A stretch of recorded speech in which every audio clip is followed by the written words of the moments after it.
Welcome back to our channel.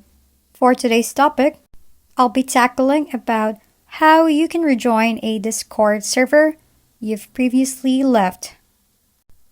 To start, launch the Discord app on your device. Next, tap the menu button or the three lines at the top left corner. Then tap your profile icon at the bottom right of the screen.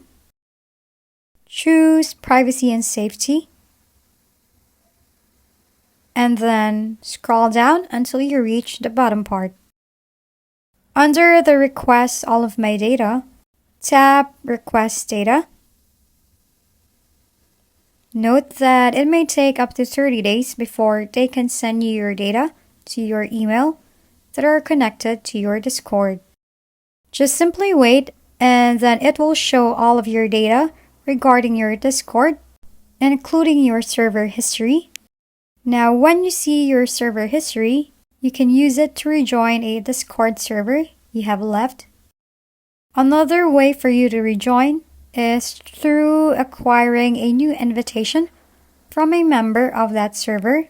When you receive the invitation link, go ahead, tap the plus sign icon on the side and click on Join a Server below. And then simply paste the link and click Join Server. If you found this video helpful, please like and subscribe. If you have any questions, drop them below, and we'll see you on the next video.